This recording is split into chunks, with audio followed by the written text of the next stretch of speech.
السلام علیکم عزیز طالبات۔ پچھلے لیکچرز میں ہسٹری آف پاکستان کا میں نے آپ کو بتایا پس منظر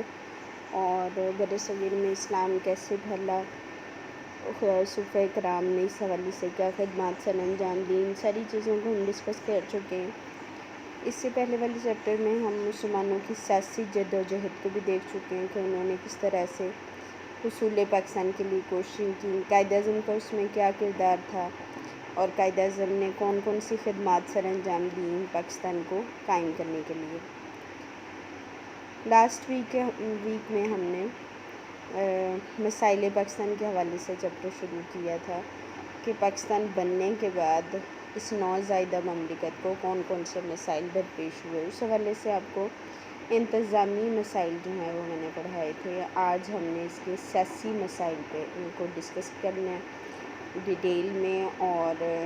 سیاسی مسائل کے حوالے سے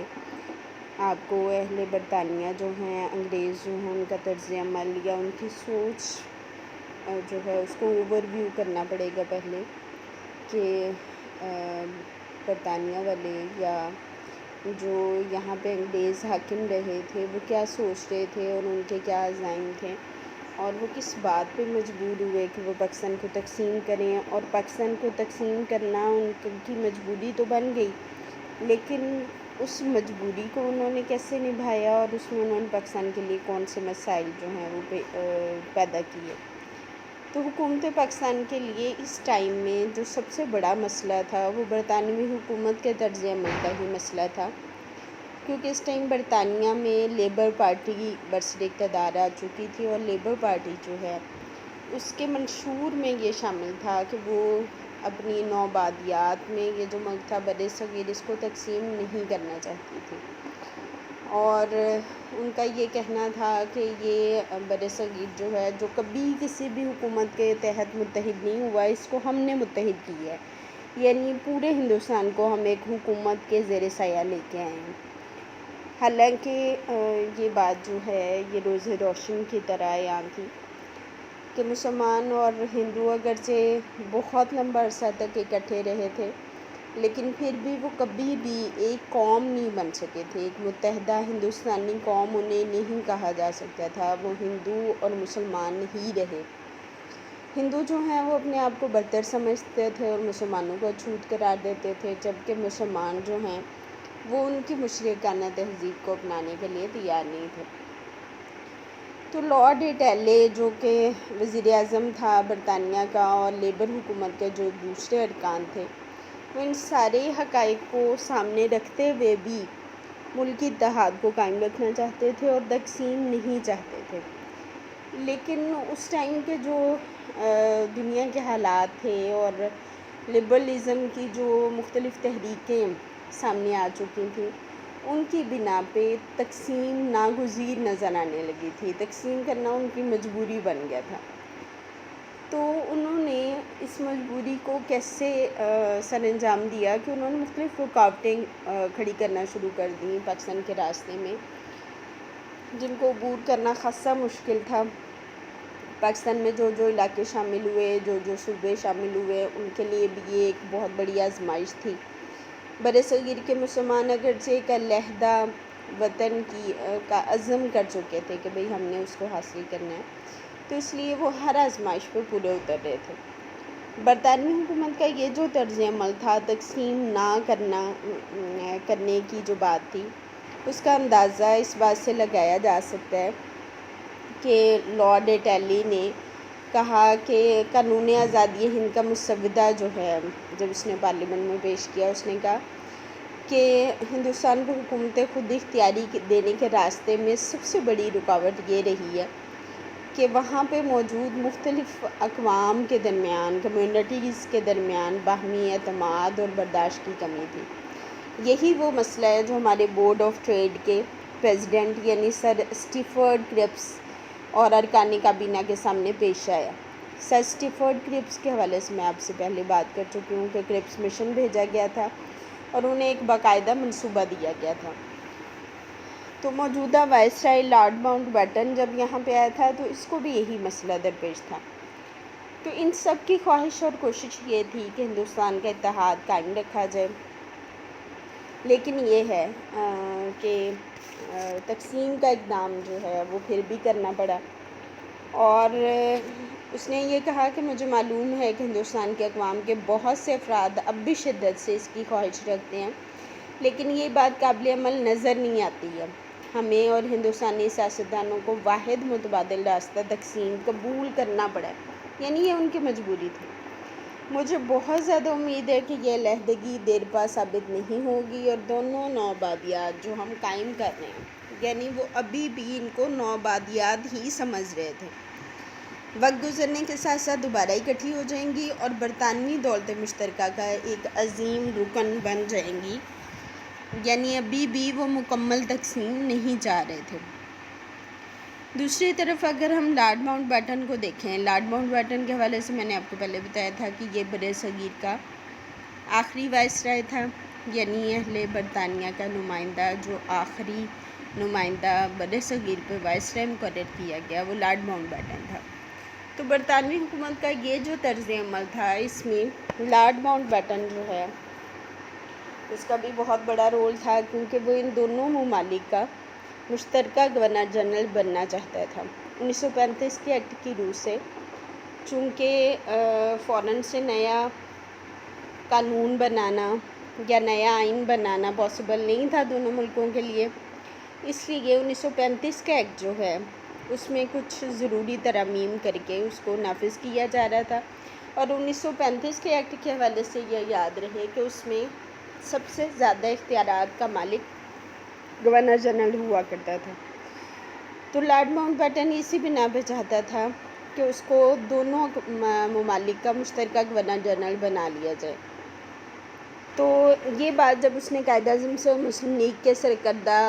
افراد سے کی تو انہوں نے اس بات کو تسلیم نہیں کیا، تو اس پہ وہ اتنا برہم ہو گیا اور اتنا اس کو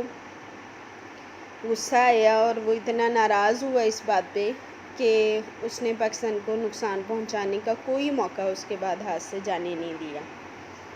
اس میں آپ کی بک میں زیگلر کی ایک کوٹیشن بھی دی ہوئی ہے، اس کی ایک کتاب تقسیم ہند افسانہ اور حقیقت H.M. سیروائی کی کتاب تھی، اور اس کا ترجمہ ڈاکٹر صفدر محمود نے کی ہے۔ تو اس نے بھی لارڈ ماؤنٹ بیٹن کے حوالے سے لکھا ہے۔ تو زیگلر کے الفاظ یہ ہیں کہ ماؤنٹ بیٹن کا غرور اگرچہ بچوں جیسا تھا، لیکن نہایت قابل نفرت، اور اس کے اقتدار کی خواہش بالکل بے لگام تھی۔ ماؤنٹ بیٹن کے عہد کا اگر مطالعہ کیا جائے تو H.M. سیروائی جو ہے وہ بھی یہی بات بیان کرتا ہے کہ یہ قابل نفرت حد تک مغرور انسان تھا۔ 2 جولائی 1947 کو قائد اعظم محمد علی جناح سے اس کی ملاقات ہوئی لارڈ ماؤنٹ بیٹن کی، اور اس نے یہ تجویز پیش کی کہ اسے دونوں ملکوں کا مشترکہ گورنر جنرل بنا دیا جائے۔ قائد اعظم نے اس تجویز کو قبول کرنے سے معذرت کر لی۔ اس پہ اس نے قائد اعظم سے پوچھا کہ کیا آپ کو اندازہ ہے کہ آپ کو اس کی کتنی قیمت ادا کرنی پڑے گی؟ قائد اعظم نے جواب دیا کہ اثاثوں میں ہمیں اس کی قیمت کروڑوں میں ادا کرنی پڑے گی۔ ماؤنٹ بیٹن نے بڑی ہی ترشی سے جواب دیا کہ اس کی قیمت تمام اثاثے اور پاکستان کا مستقبل بھی ہو سکتی ہے، اور یہ کہہ کے وہ غصے سے وہاں سے باہر نکل گیا۔ تقسیم ملک کے بعد گورنر جنرل کو آئینی سربراہ کی حیثیت سے اپنے وزیر اعظم کے مشوروں کے مطابق ظاہرہ اقدام کرنے تھے، اور دونوں ممالک کے وزرائے اعظم جو ہیں ان کے مشورے اور پالیسیاں ایک جیسی نہیں ہو سکتی تھیں، اس لیے یہ پاسبل نہیں تھا کہ مشترکہ گورنر جنرل بنا لیا جاتا دونوں ممالک کا لارڈ ماؤنٹ بیٹن کو۔ پھر اس کے ساتھ دوسرا جو اس میں اہم مسئلہ ہوا وہ ہندوستان کا معاندانہ طرز عمل تھا۔ پاکستان کے جو یہ بیشتر مسائل تھے یہ فطری نہیں تھے، بلکہ یہ پیدا کردہ تھے معاندانہ یا دشمنانہ طرز عمل جو تھا ہندوستان کا اس کے، اور کانگریسی قیادت اور ماؤنٹ بیٹن نے اس کو اختیار کر رکھا تھا۔ دراصل ہندوؤں کی اکثریت اب بھی یہ سمجھتی تھی کہ بھارت ماتا کے ٹکڑے کرنا گائے کو کاٹنے کے مترادف ہے، اور اس طرح کے نظریات کو پیدا کرنے میں مہاتما گاندھی نے خاص طور پہ اور ان جیسی اور شخصیتوں نے بڑا اہم کردار ادا کیا تھا۔ ایک اور طبقہ بھی تھا جو کہ مسلمانوں کے وجود کو ختم کرنا چاہ رہا تھا، نیست و نابود کرنا چاہ رہا تھا، اور اس کی قیادت جو ہے وہ کانگریس کے مرد آہن سردار پٹیل کر رہے تھے۔ تو بعض سکھ ریاستیں جو ہیں ان کے راجا بھی ان کے ہم نوا تھے۔ اب سکھوں کا اس میں کیا کردار تھا کہ سکھ جو ہیں ان لوگوں نے پاکستان بننے کی اجازت تو دے دی تھی، لیکن یہ ہے کہ یہ چاہتے تھے کہ ان کا علاقہ یعنی سکھ اکثریت کا علاقہ جو ہے وہ الگ کر دیا جائے۔ تو قائد اعظم نے جب حکومت پاکستان کا انتظام سنبھالنے کے لیے جب یہ کراچی آنے لگے تو انہوں نے خیر سگالی کا پیغام دیا سردار پٹیل کے نام، اور اپنی ہمسایہ قوم کے لیے نیک خواہشات کا اظہار کیا۔ پٹیل نے جو اس کا جواب دیا اس سے اس کی ذہنیت جو ہے اس کا اندازہ لگایا جا سکتا ہے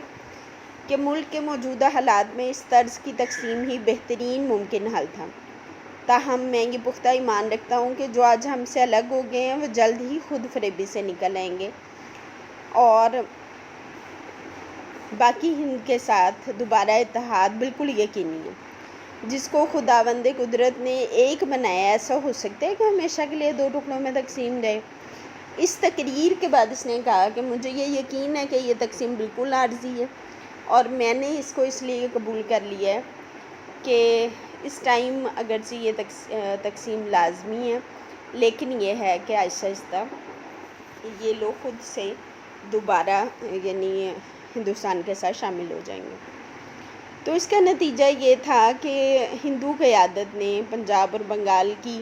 تقسیم تو ہونے دی، لیکن اس میں بہت زیادہ مسائل پیدا کیے۔ تقسیم ملک کے لیے پھر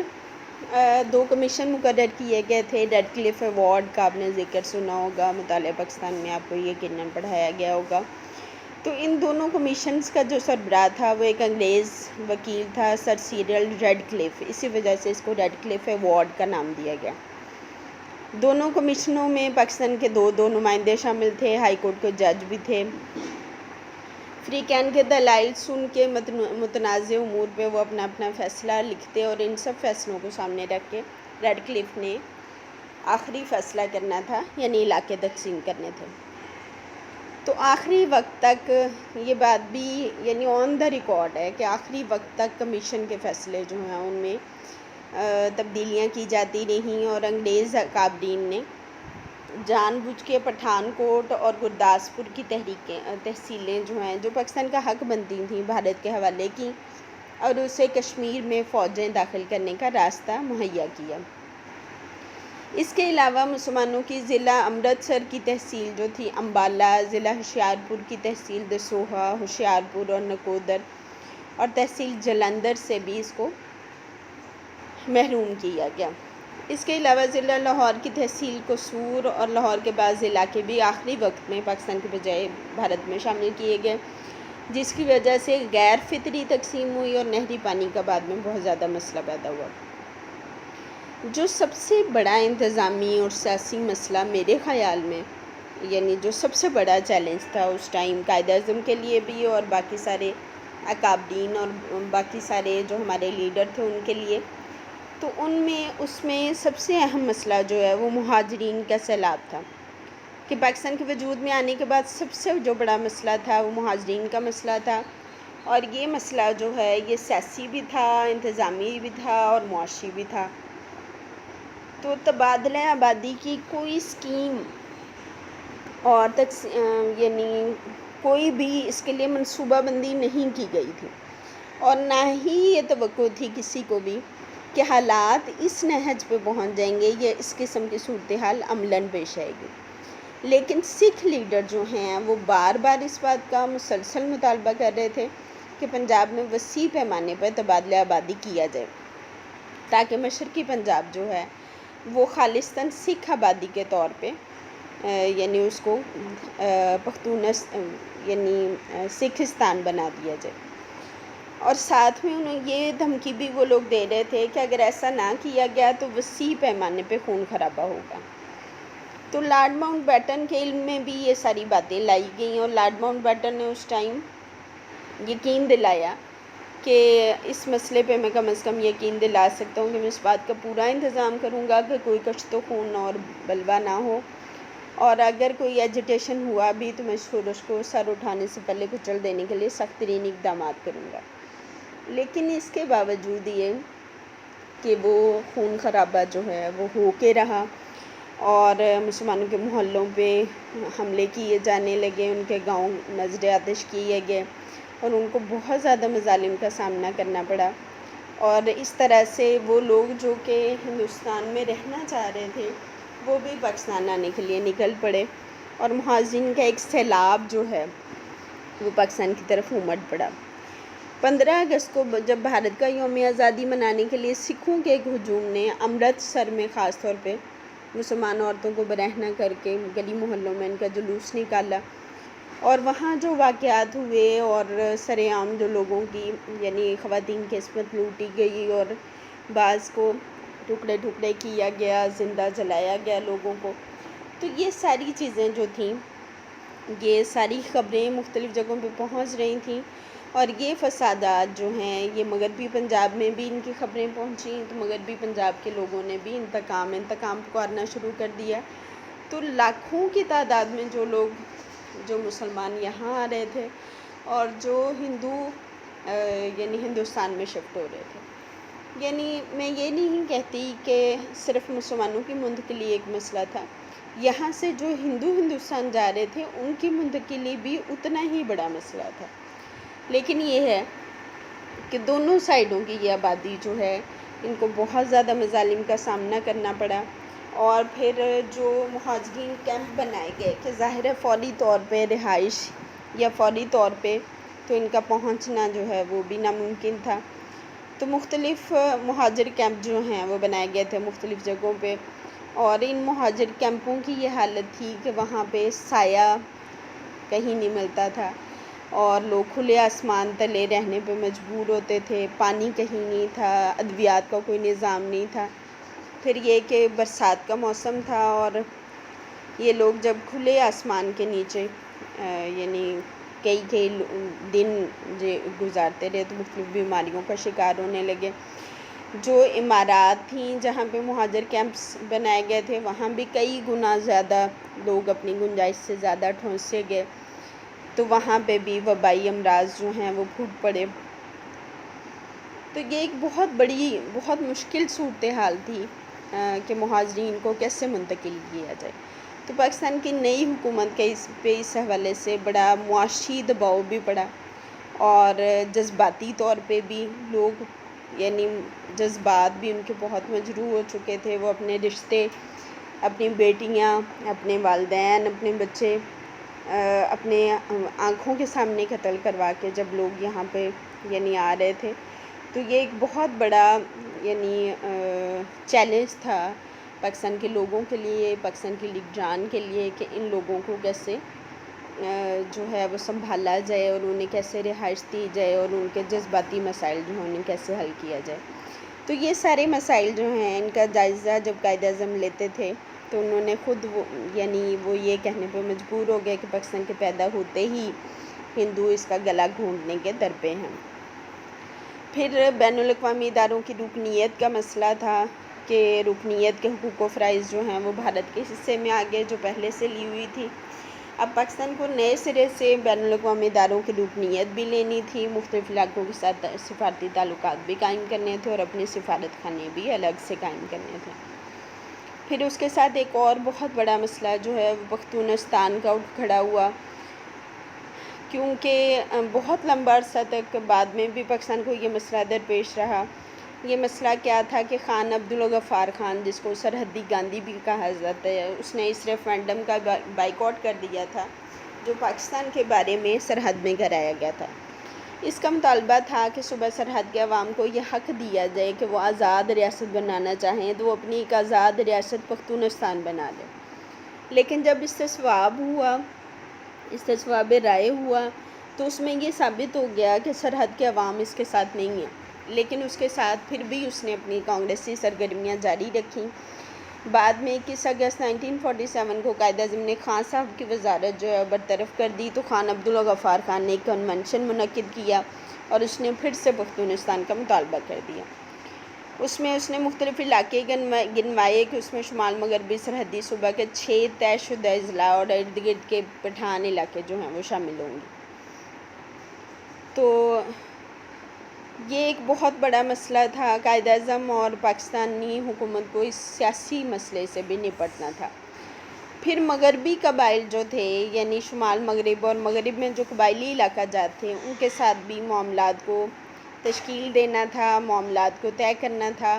اور یہ قبائل بھی بڑی دیر تک حکومت برطانیہ سے برسرے پیکار رہے تھے، یہاں تک کہ حکومت نے سیاسی ایجنٹوں کے ذریعے ان کو امن و امان بحال رکھنے پہ آمادہ کیا تھا، اور ان لوگوں کی بغاوت کا جو ہے وہ خدشہ موجود تھا۔ تو پاکستانی حکومت کی حیثیت غیر ملکی اور غیر مسلم حکومت سے تو مختلف تھی، لیکن ان معاملات کو اسلامی رشتے کی بنیاد پہ دوبارہ سے طے کرنا جو ہے وہ ایک بہت بڑا سیاسی اور انتظامی مسئلہ تھا۔ تو یہ سیاسی مسائل آج ہم نے ڈسکس کیے۔ ان مسائل کے ساتھ اور بھی بہت سارے مسائل تھے، ظاہر ہے کہ آن لائن کلاس میں ان سارے مسائل کا یہ ایک بہت بڑے ٹاپک کا احاطہ کرنا جو ہے وہ پاسبل نہیں ہے۔ تو مزید یہ ہے کہ اس ٹاپک پہ یہ پاکستان کو اور کون سے مسائل درپیش تھے، پاکستان نے ان کا کیسے مقابلہ کیا، یہ ہم نیکسٹ لیکچر میں دیکھیں گے۔ اس کو آپ نے اچھے طریقے سے یاد کرنا ہے۔ ریڈ کلف ایوارڈ الگ سے یعنی ایک پرابلم کے طور پہ آ سکتا ہے۔ سیاسی مسائل میں لارڈ ماؤنٹ بیٹن کے حوالے سے آپ سے پوچھا جا سکتا ہے کہ اس کا کیا پرابلم تھا۔ مہاجرین کا مسئلہ جو ہے وہ ایک یعنی الگ سے کوسچن آپ کو 20 مارکس کا آ سکتا ہے کہ مہاجرین کے مسئلے کو کیسے حل کیا گیا اور اس کا مسئلہ تھا کیا۔ تو یہ ساری چیزیں جو ہیں یہ آپ نے بہت اچھے طریقے سے یاد کرنی ہے۔ انشاءاللہ نیکسٹ لیکچر میں ہم مزید یعنی پاکستان کو اور کون سے مسائل درپیش تھے اس حوالے سے بات کریں گے۔ اللہ تعالیٰ آپ کا حامی و ناصر ہو۔